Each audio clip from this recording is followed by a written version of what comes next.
Hello everyone, welcome to success with Rai academy. 1 जुलाई 2023 के दैनिक जागरण के राष्ट्रीय संस्करण को आज के इस वीडियो में हम डिस्कस करेंगे। तो चलिए वीडियो को स्टार्ट करते हैं। और यहाँ पर सबसे पहली हेडिंग है, समान नागरिक संहिता पर केंद्र ने तेज किया मंथन, यानी कि यूसीसी पर, यूनिफॉर्म सिविल कोड पर।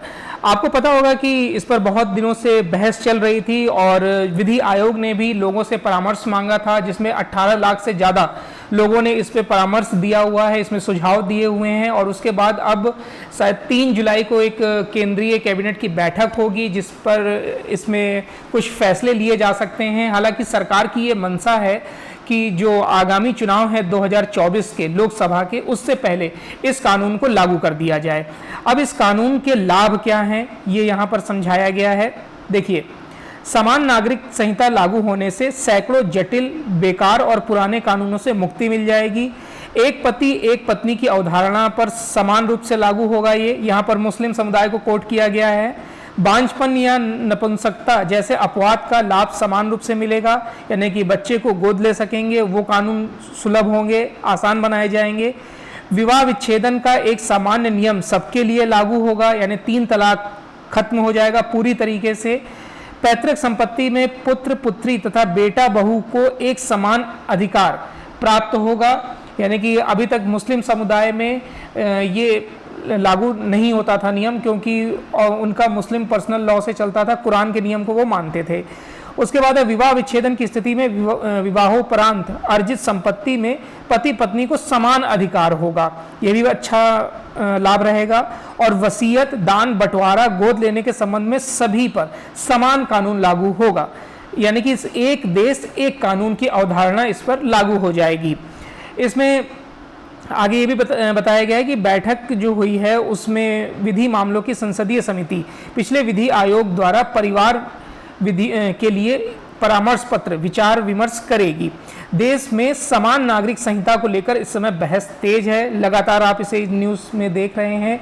और ये अटकलें भी तेज हो गई हैं कि जिस तरीके से 5 अगस्त को ट्रिपल तलाक खत्म किया गया था, 5 अगस्त को ही 370 हटाया गया था, तो क्या 5 अगस्त को ही इसे लागू कर दिया जाएगा?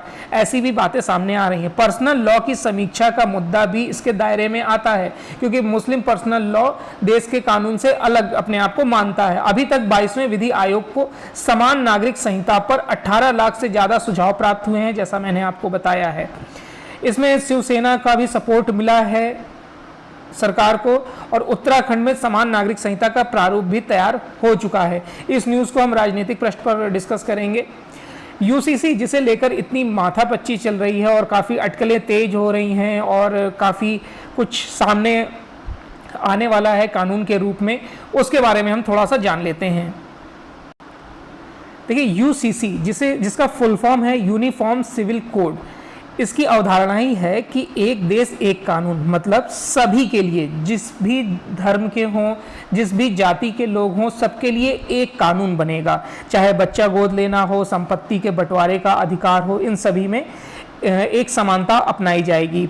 अगर हम बात करें संविधान के अनुच्छेद 44 में राज्यों को ये अधिकार है कि वो अपने लिए यूसीसी का नियम बना सकते हैं, कानून बना सकते हैं।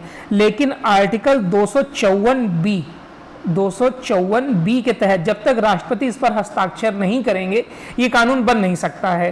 तो अब जो गैर भाजपा शासित राज्य हैं, वहाँ पर ये सबसे ज़्यादा प्रॉब्लम आती है। लेकिन अब केंद्र सरकार इसे पूरे देश में एक समान रूप से लागू कर सकती है। तो यूसीसी के बारे में भी आपने जान लिया, और ये कब लागू हो सकता है इसके बारे में भी आप जान गए हैं।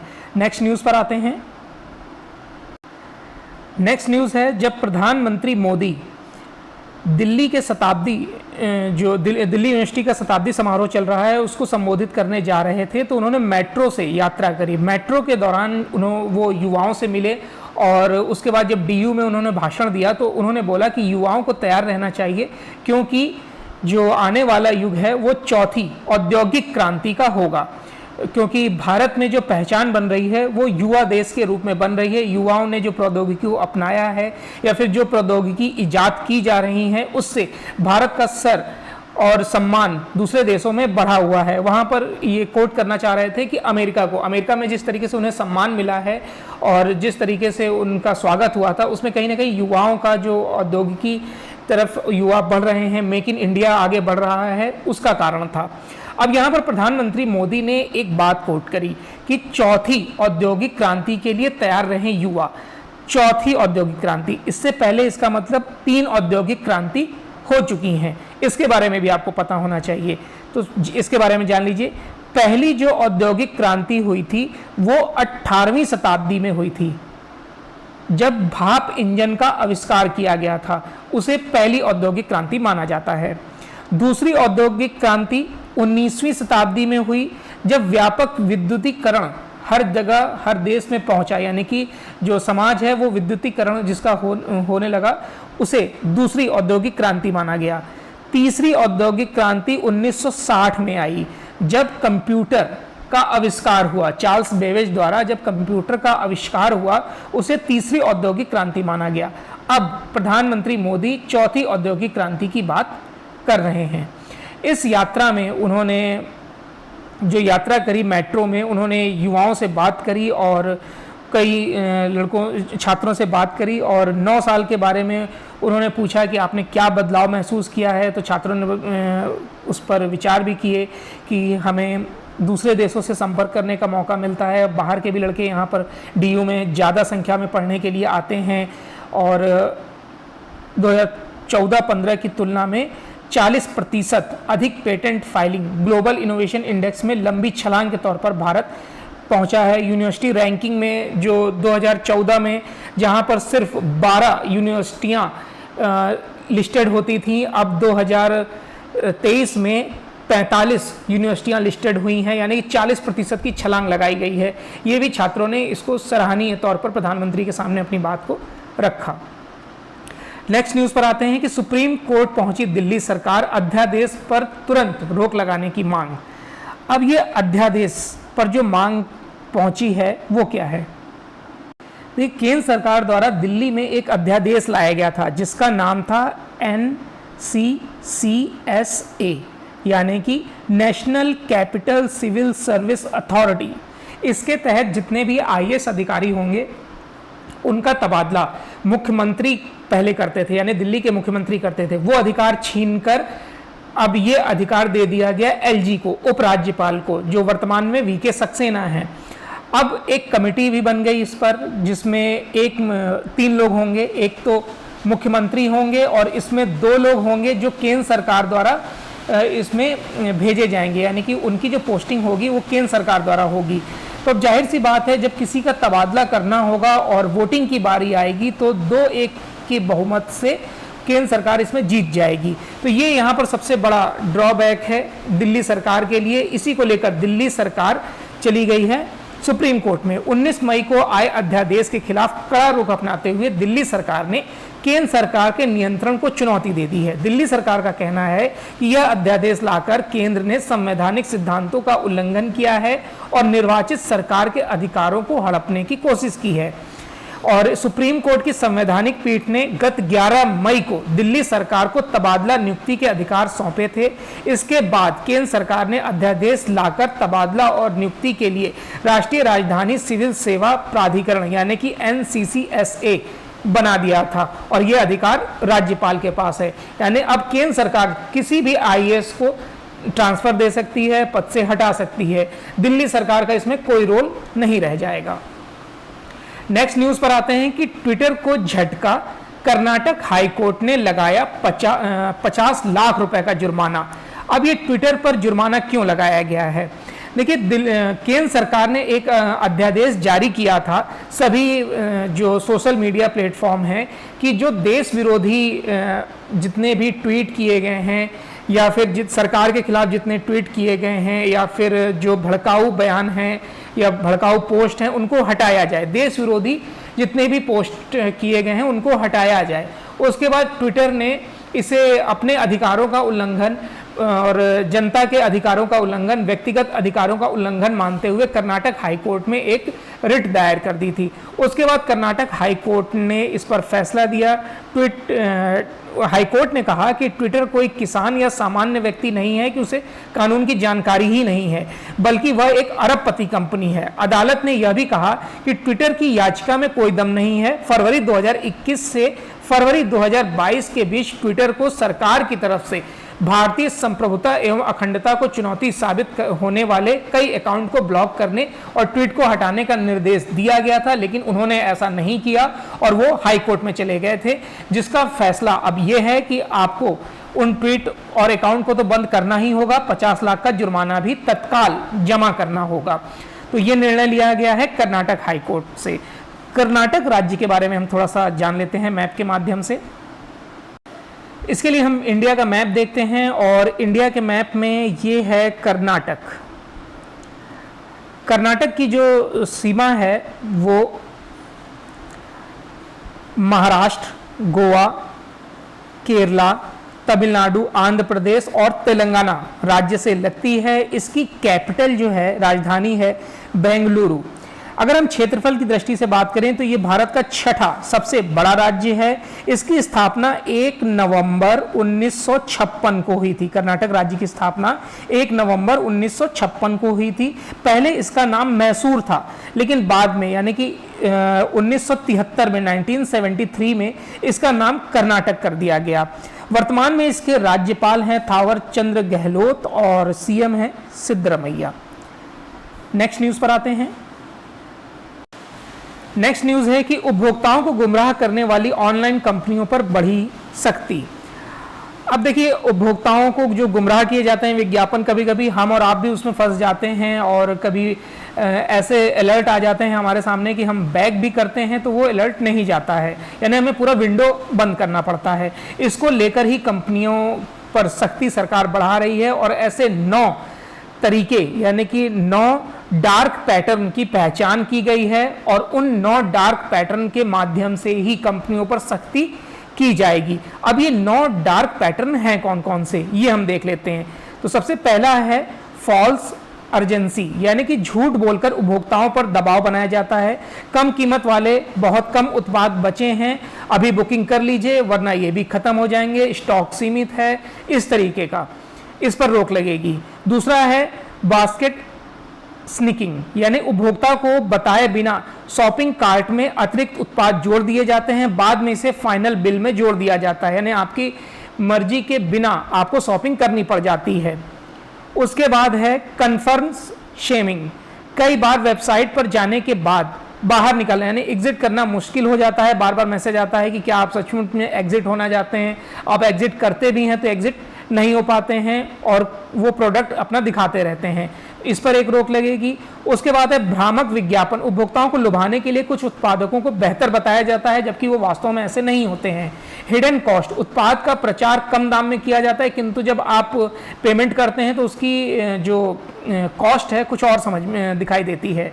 बेस्ट एंड स्विच, इसमें कई बार ऑर्डर कुछ और डिलीवरी कुछ कर दी जाती है। बहाना होता है कि स्टॉक खत्म हो जाने के कारण उसी दाम का आपको दूसरा प्रोडक्ट दिया गया है, लेकिन वो गुणवत्ता में वैसा नहीं होता है।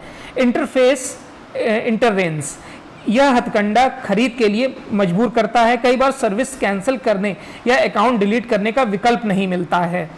उसके बाद है नैगिंग, नैगिंग मतलब यूजर से एक ही बात तब तक पूछते रहते हैं और विंडो सामने से नहीं हटता है जब तक वह ऊब कर खरीद ना लें। सब्सक्रिप्शन ट्रैप्स, कई बार उपभोक्ता को सब्सक्रिप्शन को एग्जिट करने का विकल्प नहीं दिया जाता है, वह उसमें उलझा रहता है। फोर्स्ड एक्शन, यानी कि सर्विस या उत्पाद को जबरन क्लिक कराना और तब तक वेबसाइट या अकाउंट का एक्सेस नहीं देना जब तक उपभोक्ता उत्पाद चेक नहीं कर लेता है। तो अगर कानून बन जाता है तो हम लोगों को इन सब से मुक्ति मिल जाएगी। नेक्स्ट है गुजरात में बकरीद मनाने के नाम पर हिंदू छात्रों को पढ़ाई गई नमाज।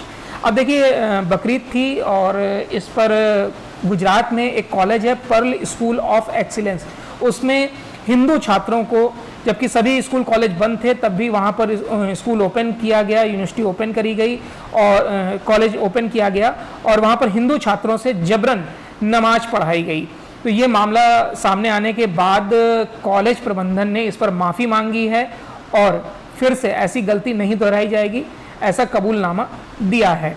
अब यहाँ पर गुजरात राज्य के बारे में थोड़ा मैप के माध्यम से जान लेते हैं। देखिए ये है इंडिया का मैप और इसमें गुजरात की जो गुजरात का बॉर्डर राजस्थान, मध्य प्रदेश, फिर महाराष्ट्र, दमन के साथ लगता है, दादर नगर हवेली के साथ लगता है।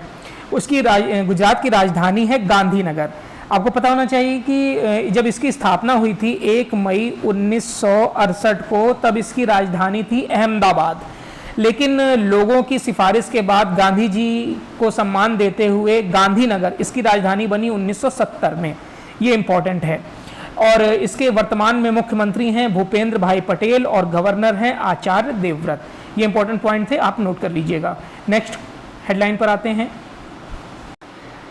नेक्स्ट हेडलाइन है कि युवाओं से बोले पीएम, आपके कारण विदेश में चमका भारत। जैसा मैंने पहली हेडलाइन में ही आपको बताया था कि लोक कल्याण मार्ग से दिल्ली विश्वविद्यालय तक का सफर जो है वो प्रधानमंत्री नरेंद्र मोदी ने मेट्रो से तय किया और उन्होंने मेट्रो में सफर कर रहे छात्राओं से चर्चा भी करी। भारत की छवि विश्व में दिन पर दिन कैसे बढ़ रही है, इसके जवाब में प्रधानमंत्री ने युवाओं को ही इसका श्रेय दिया। उन्होंने कहा कि आपकी प्रतिभा से ही ये सब संभव हो पाया है।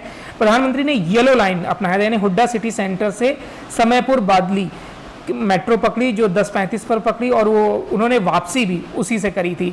यहाँ पर उन्होंने युवाओं को ही सारा श्रेय दिया और उन्होंने बोला कि युवा अगर चाहें तो अभी भारत की जो प्रतिष्ठा है उसको विदेशों में और बढ़ा सकते हैं। एक छात्र ने जब उनसे पूछा कि सर हम कैसे सामाजिक कार्य कर सकते हैं या समाज के लिए कुछ कर सकते हैं, तो उन्होंने बोला आप जिस भी क्षेत्र में कार्य कर रहे हैं उसी क्षेत्र में आप अच्छा कार्य करिए, अपना 100% दीजिए, वही समाज के लिए आपका बेहतर कार्य होगा। उन्होंने ये भी बताया कि डिजिटल भुगतान में किस तरीके से भारत ग्लोबली तौर पर लीड कर रहा है, ये भी युवाओं का ही है कि युवा ज़्यादा से ज़्यादा अब गूगल पे, पेटीएम या इन सब चीज़ों का इस्तेमाल करते हैं। इसकी वजह से ही इंडिया डिजिटल पेमेंट में टॉप पर है। नेक्स्ट न्यूज़ पर आते हैं कि दिल्ली सरकार में एडहॉक आधार पर नियुक्त कर्मचारी हटाए जाएंगे, यानी कि जो अस्थायी तौर पर हैं और जिन्हें कॉन्ट्रैक्ट बेस पर नियुक्त किया गया है उनको अब हटाया जाएगा और प्रॉपर नियुक्ति दी जाएगी। 4500 पदों को जल्द ही भरने की इसमें घोषणा की गई है एलजी द्वारा। नेक्स्ट न्यूज़ है गंदे पानी की आपूर्ति की समस्या को तकनीक से निपटाएगी सरकार। देखिए कल जल बोर्ड की बैठक को संबोधित किया दिल्ली के मुख्यमंत्री अरविंद केजरीवाल ने।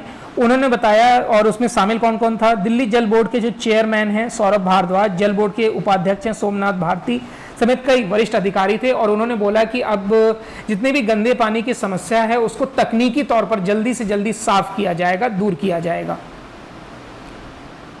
चलिए नेक्स्ट न्यूज़ पर आते हैं।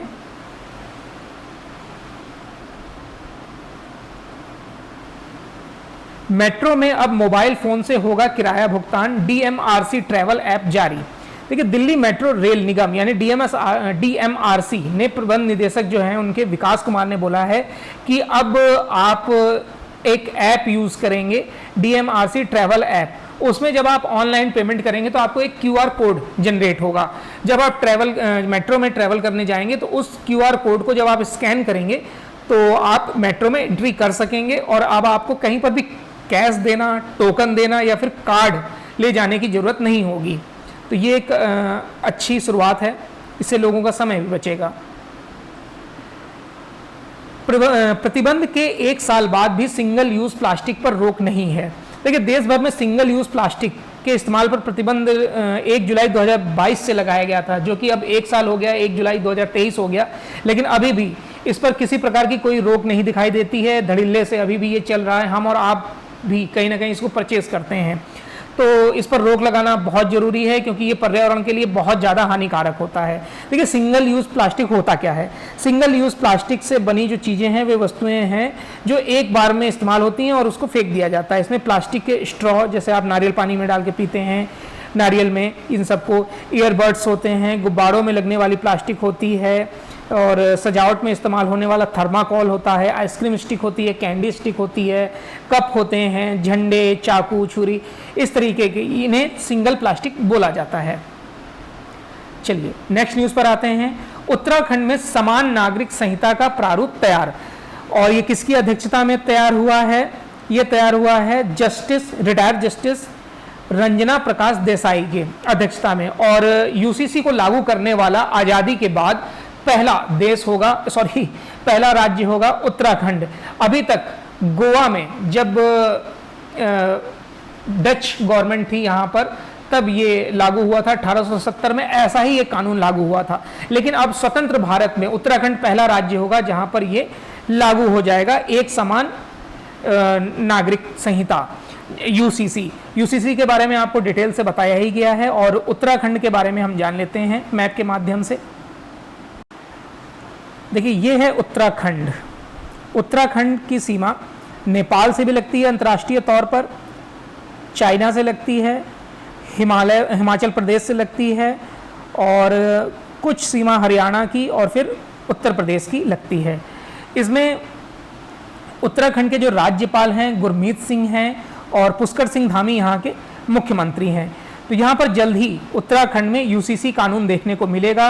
और उत्तराखंड का जब चुनाव हो रहा था लास्ट ईयर, तो उनके मैनिफेस्टो में यानी घोषणा पत्र में भी ये था कि अगर हमारी गवर्नमेंट आती है तो हम यूसीसी को लागू करेंगे, और अब उसको वो लागू करने वाले हैं। नेक्स्ट न्यूज़ है, मोदी की अध्यक्षता में एससीओ बैठक में शरीफ, पुतिन व चिनफिंग लेंगे हिस्सा। देखिए 4 जुलाई को जो एससीओ की बैठक होने वाली है, उसमें वर्चुअली तरीके से होने वाली बैठक की अध्यक्षता प्रधानमंत्री नरेंद्र मोदी करेंगे। इसमें चीन के राष्ट्रपति शी जिनपिंग, पाकिस्तान के प्रधानमंत्री शहबाज शरीफ, रूस के राष्ट्रपति व्लादिमीर पुतिन के अलावा कजाकिस्तान, किर्गिस्तान, ताजिकिस्तान, उज्बेकिस्तान के प्रमुखों के भी हिस्सा लेने की पूरी संभावना जताई जा रही है। पहली बार भारत की अध्यक्षता में होने वाली बैठक में प्रधानमंत्री मोदी की तरफ से संप्रभुता और भौगोलिकता, अखंडता से जुड़े मुद्दे इसमें रहेंगे। और शंघाई सहयोग संगठन के बारे में जान लीजिए कि यह दुनिया के 8 देशों का संगठन है, जिसकी शुरुआत 15 जून 2001 को हुई थी। इसमें चीन, काजाकिस्तान, किर्गिस्तान, ताजिकिस्तान, उज्बेकिस्तान, रूस, भारत और पाकिस्तान शामिल हैं। 2016 से पहले इसमें 6 देश शामिल थे, लेकिन 24 जून 2016 को भारत और पाकिस्तान को भी इसमें शामिल किया गया। ये किस तरीके से कार्य करता है? यह संगठन देशों की राजनीति, अर्थव्यवस्था, विकास और सेना से जुड़े मुद्दों पर चर्चा करता है, उनका समाधान करने की कोशिश करता है। संगठन का लक्ष्य आतंकवाद को रोकना, व्यापार और अर्थव्यवस्था को बढ़ाने के लिए जरूरी मुद्दों पर चर्चा करना है। हालांकि कोई भी कदम उठाने से पहले संगठन के सभी सदस्य देशों की मंजूरी लेना इसमें आवश्यक होता है। नेक्स्ट न्यूज पर आते हैं। तुषार मेहता 3 साल के लिए पुनः सॉलिसिटर जनरल नियुक्त किए गए हैं। वरिष्ठ अधिवक्ता तुषार मेहता को शुक्रवार को 3 साल के लिए भारत के सॉलिसिटर जनरल के रूप में फिर से नियुक्त किया गया है। मेहता को 10 अक्टूबर 2018 को सॉलिसिटर जनरल नियुक्त किया गया था, तब से उन्हें 2 बार विस्तार दिया जा चुका है। और कार्मिक और प्रशिक्षण विभाग की ओर से जारी आदेश के अनुसार तुषार मेहता के अलावा 6 अतिरिक्त सॉलिसिटर जनरल को भी सुप्रीम कोर्ट में 3 साल की अवधि के लिए नियुक्त किया गया है। इनमें कौन कौन हैं? इनमें विक्रमजीत बनर्जी हैं, KM नटराजन हैं, बलबीर सिंह हैं, SV राजू हैं, N वेंकट रमन हैं और ऐश्वर्या भाटी इसमें शामिल हैं। अटॉर्नी जनरल और सॉलिसिटर जनरल 2 महत्वपूर्ण पद होते हैं। दोनों को ही राष्ट्रपति द्वारा नियुक्ति दी जाती है। तो अभी नियुक्ति हुई है सॉलिसिटर जनरल की। सॉलिसिटर जनरल जो होते हैं वो दूसरा कानून अधिकारी होता है केंद्र सरकार का। अदालत में केंद्र सरकार का पक्ष रखता है, राष्ट्रपति द्वारा नियुक्ति की जाती है। यानी पहले होते हैं अटॉर्नी जनरल, दूसरे नंबर पर आते हैं सॉलिसिटर जनरल। अटॉर्नी जनरल वर्तमान में कौन है? वो हैं R वेंकट रमनी, जो कि 16वें नंबर के हैं। चलिए नेक्स्ट न्यूज पर आते हैं। कर्नाटक में मुफ्त चावल योजना शुरू, लाभार्थियों को मिलेगा पैसा। कर्नाटक में देखिए कांग्रेस ने चुनाव जीता था और उनके घोषणा पत्र में था कि अगर वो चुनाव जीत जाएंगे तो लोगों को मुफ्त में चावल दिया जाएगा और इसमें अब ये हो रहा है कि चावल की उपलब्धता अगर नहीं है तो 34 रुपये प्रति किलो के हिसाब से उनके अकाउंट में 5 किलो चावल का पैसा पहुंचा दिया जाएगा। कर्नाटक राज्य के बारे में हमने जान लिया है। सड़क पर रहने वाले 23,000 बच्चों का किया जा रहा पुनर्वास।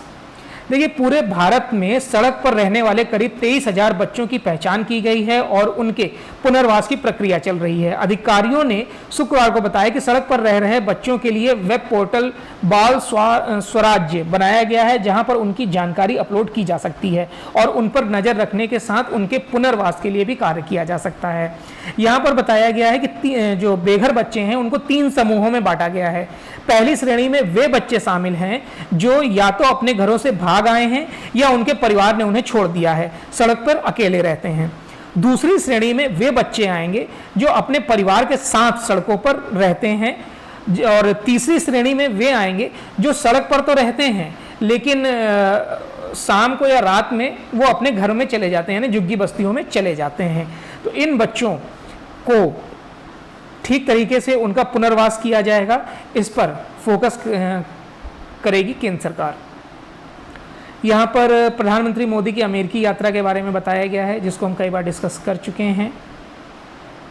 नेक्स्ट न्यूज़ पर आते हैं। LCA तेजस ने भारतीय वायुसेना में पूरे किए सेवा के 7 साल। देखिए, हल्के लड़ाकू विमान तेजस भारतीय वायुसेना में अपनी सेवा के 7 साल शनिवार को पूरा कर लेगा। वायुसेना ने 1 जुलाई 2016 को पहली तेजस यूनिट का निर्माण करके विमान को सेवा में शामिल किया था, जिसका नाम फ्लाइंग ड्रैगर्स था। मई 2020 में नवंबर 18 नवंबर को 2020 में स्क्वाड्रन तेजस को संचालित करने वाली दूसरी इकाई बनाई गई थी। 7 वर्ष में तेजस ने भारत को अलग पहचान दिलाई है। रक्षा मंत्रालय ने शुक्रवार को कहा कि LCA तेजस और इसके भविष्य के संस्करण वायुसेना के लड़ाकू बेड़े को मुख्य आधार बनाएगी। वायुसेना को अगले साल फरवरी में तेजस MK-1A की आपूर्ति मिलने की उम्मीद है। इसमें कुछ देश भी हैं जिन्होंने तेजस को खरीदने में रुचि दिखाई है, जैसे मिस्र है, अर्जेंटीना है, Argentina, America, Australia, Indonesia, Malaysia और फिलीपींस। क्योंकि 2021 वायुसेना ने 2021 में दुबई एयर शो में इसका प्रदर्शन किया था। उसके बाद 2017 से 23 तक अपने एयर शो यानी इंडिया शो में तो किया ही था प्रदर्शन। उसके बाद सिंगापुर में भी जब हुआ था तो भी तेजस को दिखाया गया था। तो अगर इसको दूसरे कंट्री खरीदते हैं तो ये भारत के लिए अच्छी न्यूज़ होगी। नेक्स्ट न्यूज़ पर आते हैं। नेक्स्ट न्यूज़ है कि राष्ट्रीय शिक्षक पुरस्कार के लिए 10 वर्ष का अनुभव होगा जरूरी। देखिए, राष्ट्रीय शिक्षक पुरस्कारों की पात्रताओं में नियम बदल दिए गए हैं। पहले ये 47 लोग को दिया जाता था, अब इसमें पुरस्कार 50 लोग को दिया जाएगा, जिसमें 2 विकलांग शिक्षकों के लिए रिजर्वेशन रहेगा। इसमें अभी तक क्या होता था कि कोई भी आवेदन कर सकता था, प्राइवेट टीचर नहीं कर सकते थे, लेकिन अब इसमें प्राइवेट टीचर भी आवेदन कर सकेंगे। मिनिमम जो इसमें क्राइटेरिया रख दिया गया है 10 वर्ष का अनुभव। 10 वर्ष का जो अनुभव होगा वही लोग इसके लिए अप्लाई कर सकेंगे। जो संविदा पर टीचर हैं या फिर जो शिक्षा मित्र हैं वो अब बाहर कर दिए गए हैं, वो अप्लाई नहीं कर पाएंगे और 15 जुलाई इसके लिए लास्ट डेट रखी गई है। चलिए नेक्स्ट न्यूज़ पर आते हैं। नेक्स्ट न्यूज़ है बिजनेस पेज से कि GST से राजस्व के साथ निवेश बढ़ाने में मिली है मदद। अब देखिए, जब 1 जुलाई 2017 को 17 प्रकार के अप्रत्यक्ष कर और 13 प्रकार के सेस को खत्म करके GST को लागू किया गया था, तब भारतीय अर्थव्यवस्था के लिए गेम चेंजर साबित हुई थी। GST में राजस्व बढ़ोतरी में मदद के साथ निवेश के लिए सभी को समान अवसर और मौके मिले हैं, जिससे बड़े खासतौर पर विदेशी निवेशकों को भारतीय टैक्स प्रणाली में भरोसा भी बढ़ा है। अगर हम बात करें 7 साल पहले खाद्य पदार्थों से जुड़े उत्पादन के निर्माण में विदेशी निवेशक इसलिए घबराते थे क्योंकि इसमें जो इन सेक्टर में छोटे छोटे निर्माताओं से मुकाबला नहीं कर सकते थे, यानी लोकल तौर पर ये छोटे छोटे निर्माता कच्चे में यानी कि कच्चा माल और नगद में ज़्यादा व्यापार करते थे। तो इससे जो विदेशी कंपनियां थी या जो व्यापारी थे वे हिस्सा नहीं लेते थे। अप्रत्यक्ष कर पर विशेष डेलाइट इंडिया के वरिष्ठ पार्टनर MS मनी कहते हैं कि GST में सिर्फ अप्रत्यक्ष संग्रह से ही बढ़ोतरी नहीं हुई है, बल्कि इससे आयकर संग्रह को बढ़ाने में भी मदद मिली है। इसमें कुछ पॉइंट दिए गए हैं ये देख लेते हैं कि 17 प्रकार के अप्रत्यक्ष कर और 13 प्रकार के सेस को खत्म करके 1 जुलाई 2017 को जीएसटी प्रणाली लाई गई थी। 6 सालों में जीएसटी में शामिल कारोबारियों की सालाना संख्या 14% बढ़ी है। पहले 65 लाख थे, अब 1.4 करोड़ हो गए हैं। वित्त वर्ष 2018-19 में जीएसटी जो संग्रह है वो 8.76 लाख था, 76 लाख करोड़ रुपए था, जो 2022-23 में 13.25 लाख करोड़ तक पहुंच गया है। वर्ष 2017 में मासिक रूप से 85 से 95 हजार रुपए का जीएसटी संग्रह होता था, जो इस साल अप्रैल में 1.83 लाख करोड़ रुपए तक पहुंच गया है। थोड़ा सा हम जीएसटी के बारे में जान लेते हैं कि जीएसटी कितने प्रकार की होती है। देखिए, जीएसटी जो होती है वो 4 प्रकार की होती है। यहाँ पर जीएसटी के बारे में बताया गया है। पहला होता है सीजीएसटी, यानी कि central goods and service tax, जो केंद्र सरकार द्वारा लगाया जाता है। दूसरा है, मतलब जिसमें केंद्र सरकार का हिस्सा होता है, SGST, state goods and service tax. तीसरा होता है आईजीएसटी, यानी कि integrated goods and service tax. चौथा होता है UTGST, union territory goods and service tax. ये आपने देख लिया, ये आप चाहें तो इसका स्क्रीनशॉट ले सकते हैं। अब हम इसके हिस्सों के बारे में जान लेते हैं। तो जो सीजीएसटी होता है उसमें केंद्र का हिस्सा होता है। एसजीएसटी खरीदार राज्य के हिस्से का होता है। यूजीएसटी जो होता है यूनियन टेरिटरी जीएसटी जो होती है उसमें खरीदार केंद्र शासित प्रदेश का हिस्सा होता है। और आईजीएसटी केंद्र और राज्य दोनों के हिस्सों को मिलाकर एकीकृत टैक्स होता है। इसका भी आप चाहें तो स्क्रीनशॉट ले सकते हैं। तो जीएसटी के बारे में आप जान गए। नेक्स्ट न्यूज पर आते हैं। भारत का विदेशी कर्ज बढ़कर 51.26 लाख करोड़ पार पहुंच गया है। भारत का विदेशी कर्ज मार्च 2023 के अंत में बढ़कर 51.26 लाख करोड़ यानी कि 624.7 अरब डॉलर हो गया है। इससे पिछले वित्त वर्ष के अंत में विदेशी कर्ज 50.7 लाख करोड़ यानी कि 619.1 अरब डॉलर का था। आरबीआई के आंकड़ों के मुताबिक मार्च 2023 के अंत में विदेशी ऋण और सकल घरेलू उत्पाद का अनुपात घटकर 18.9% रह गया। देखिए, भारत सरकार कर्ज कहां से लेती है, ये विदेशी कर्ज क्या है, इसके बारे में जान लेते हैं। देखिए, सरकार 4 तरीके से कर्ज लेती है। पहला है देसी कर्ज, जिसमें वो आरबीआई से कर्ज लेती है, दूसरे बैंकों से लेती है, बीमा कंपनियों से कर्ज लेती है या फिर कारपोरेट कंपनियों से कर्ज लेती है। दूसरा है विदेशी कर्ज, जिसमें वो आईएमएफ यानी कि international monetary fund, world bank या फिर दूसरे विदेशी बैंकों से कर्ज लेती है। तीसरा है सार्वजनिक कर्ज, जिसमें treasury bill, gold bond, small saving scheme लाती है या फिर ट्रेजरी बिल यानी गोल्ड बॉन्ड जारी करके सरकार कर्ज लेती है। और चौथा है अन्य कर्ज, जैसे कि 1990 में सरकार ने सोना गिरवी रखकर कर्ज लिया था। सरकार 4 तरीके से कर्ज लेती है, यह भी आपको पता चल गया। नेक्स्ट न्यूज है कि चुनिंदा छोटी बचत योजनाओं यानी ब्याज दर पर मामूली वृद्धि की गई है। जैसे कि पीपीएफ पर कोई वृद्धि नहीं की गई है, प्रोविडेंट फंड पर, पब्लिक प्रोविडेंट फंड पर कोई बढ़ोतरी नहीं की गई है और एमआईएस पर कोई बढ़ोतरी नहीं की गई है। सीनियर सिटीजन स्कीम पर कोई बढ़ोतरी नहीं की गई है। ब्याज दरों पर जो सालाना बचत है उस पर 0.1 की, सिर्फ 0.1 की बढ़ोतरी की गई है। तो ये इसमें भी कोई इंपॉर्टेंट न्यूज़ नहीं है ये। नेक्स्ट न्यूज़ पर आते हैं जो है इंटरनेशनल पेज से। इंटरनेशनल पेज पर पुतिन ने मोदी को बताया रूस का खास दोस्त, मेक इन इंडिया को खूब सराहा भी है। देखिए, रूस के जो राष्ट्रपति हैं व्लादिमीर पुतिन ने प्रधानमंत्री नरेंद्र मोदी से बात करी, मेक इन इंडिया की उन्होंने खुलकर प्रशंसा करी। पुतिन ने ये टिप्पणी मॉस्को में रूस की एजेंसी फॉर स्ट्रेटेजिक इंटरशिप्टेड द्वारा आयोजित एक कार्यक्रम में कहा। उन्होंने कहा कि भारत में हमारे खास दोस्त प्रधानमंत्री नरेंद्र मोदी ने कई साल पहले मेक इन इंडिया पहल शुरू की थी। इसकी सफलता से सीख लेकर हम भी इसका कुछ उपयोग यानी कि हम भी देखते हैं रूस में इसके लिए क्या कर सकते हैं। और इस न्यूज़ में कुछ नहीं है। हाँ, ये न्यूज़ देख लेते हैं कि सुरक्षा परिषद में सुधार में हो रही देरी की भारत ने की आलोचना। देखिए, संयुक्त राष्ट्र महासभा में सुरक्षा परिषद में सुधार को लेकर होने वाली वार्ता को अगले सत्र के लिए टाल दिया गया है। भारत ने इसे एक और अवसर की बर्बादी की संज्ञा दी है। साथ ही कहा है कि इस तरह यह प्रक्रिया बिना किसी महत्वपूर्ण उपलब्धि के और 75 वर्षों तक चलती रह सकती है। संयुक्त राष्ट्र महासभा में गुरुवार को एक मौखिक निर्णय का मसौदा अपनाया, जिसमें सुरक्षा परिषद में होने वाले सुधार को लेकर होने वाली वार्ता को सितंबर में होने वाले 78वें सत्र के लिए टाल दिया गया है। भारत की जो स्थायी प्रतिनिधि हैं रुचिरा कंबोज, उन्होंने इसका जवाब दिया कि आप कुछ बदलाव करना ही नहीं चाहते हैं। उसके बाद नेक्स्ट न्यूज़ पर आते हैं। पाकिस्तान को IMF से $3 अरब मिलने की उम्मीद बढ़ी है। देखिए, आर्थिक बहाली से गुजर रहे पाकिस्तान को आशा की किरण नजर आई है। 8 महीने की देरी के बाद पाकिस्तान सरकार और IMF के बीच $3 अरब बेलआउट को लेकर कर्मचारी स्तर पर सहमति बनी है। हालांकि यह समझौता जुलाई में IMF के कार्यकारी बोर्ड की सहमति पर निर्भर करेगा। 9 महीने की स्टैंड बाई अर्जेंट IMF के शुक्रवार को खत्म होने वाले वर्तमान समझौते से पहले हुआ है ये। तो अगर मिल जाता है तो पाकिस्तान के लिए तो अच्छी खबर है, वरना पाकिस्तान तो कंगाल है ही। IMF के बारे में जान लेते हैं हम। IMF जिसका फुल फॉर्म है इंटरनेशनल मॉनेटरी फंड, और ये अपने सदस्य देशों को आर्थिक रूप से और तकनीकी रूप से सहायता करता है। इसका हेडक्वार्टर है वाशिंगटन DC में।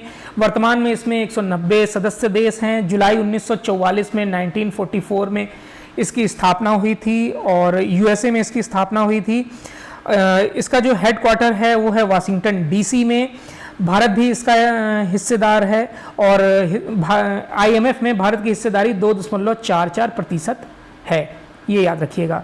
और इसके अध्यक्ष जो हैं वो बुल्गेरियाई अर्थशास्त्री क्रिस्टलिना जॉर्जीवा हैं। नेक्स्ट न्यूज़ पर आते हैं। यहाँ पर 2 न्यूज़ हैं। पहले न्यूज़ हम फ्रांस वाली देख लेते हैं कि फ्रांस में बेकाबू हुआ दंगा, EU की बैठक से लौटे मैक्रोन। देखिए, फ्रांस में ज़्यादातर जो शहरों और कस्बों में तोड़फोड़ और आगजनी फैल गई है। ऐसा हुआ क्यों है? देखिए, मंगलवार को पेरिस का एक उपनगर है नैंटेर, वहाँ पर कार चला रहे एक नाइजीरियाई मोरक्को मूल के किशोर नाहेल, उसका नाम था नाहेल ने को पुलिस ने रोका और कहा सुनी के बाद पुलिस ने उसे गोली मार दी। इस घटना के बाद जो वर्षों से नक्सली भेदभाव झेल रहा था एक समुदाय, वो भड़क गया और उन्होंने सरकारी बसों, कारों समेत सैकड़ों वाहनों को जला डाला। और ये जो दंगा है वो उग्र रूप ले चुका है, नक्सलवादी दंगा है। ये आप मान सकते हैं कि नक्सलवाद को लेकर ये पूरा दंगा हो रहा है, जिसमें पूरा फ्रांस जल रहा है। EU की बैठक में गए थे वहाँ के राष्ट्रपति इमैनुअल मैक्रोन, जो यात्रा को छोड़कर वापस आ गए हैं। यहाँ पर जो फ्रांस के प्रधानमंत्री हैं एलिजाबेथ बर्न, उन्होंने कहा है कि अभी स्थिति सामान्य है, आपातकाल लगाने की स्थिति नहीं है, लेकिन इससे इनकार नहीं किया जा सकता। अगर स्थिति और बिगड़ेगी तो उस पर भी हम अमल करेंगे और आपातकाल लगा दिया जाएगा। वर्ल्ड मैप में हम फ्रांस के बारे में जान लेते हैं। फ्रांस की जो कैपिटल है वो है पेरिस। यहाँ की करेंसी है यूरो और इमैनुअल मैक्रोन यहाँ के आपको राष्ट्रपति के बारे में पता चल गया, और यूरोपियन संघ का हिस्सा भी है फ्रांस। एक न्यूज़ और है वो देख लेते हैं कि विश्व बैंक ने भारत को $150 करोड़ के वित्त पोषण की दी मंजूरी। भारत में कम कार्बन ऊर्जा बुनियादी ढांचों को गति देने के लिए विश्व बैंक ने $1.5 बिलियन के वित्त पोषण को मंजूरी दी है। विश्व बैंक ने शुक्रवार को कहा कि आर्थिक सहायता से भारत को नवीकरणीय ऊर्जा बढ़ाने, हरित हाइड्रोजन को विकसित कर कम कार्बन ऊर्जा को बढ़ावा देने में मदद मिलेगी। भारत का लक्ष्य 2070 तक नेट जीरो उत्सर्जन हासिल करने का है। विश्व बैंक ने बयान में कहा है कि भारत ने नवीकरणीय ऊर्जा क्षमता स्थापित करने में अभूतपूर्व प्रगति हासिल की है। तो ये हेल्प की है वर्ल्ड बैंक ने। वर्ल्ड बैंक का हेडक्वार्टर वाशिंगटन DC में है और भारतीय मूल के अमेरिकी नागरिक अजय बंगा 2 जून 2023 को इसके 14वें अध्यक्ष बने हैं। तो ये आज का यानी 1 जुलाई 2023 का दैनिक जागरण का राष्ट्रीय संस्करण था। आई होप आपको वीडियो अच्छा लगा होगा। अगर वीडियो अच्छा लगा हो तो लाइक और शेयर कर दीजिएगा। वीडियो देखने के लिए धन्यवाद।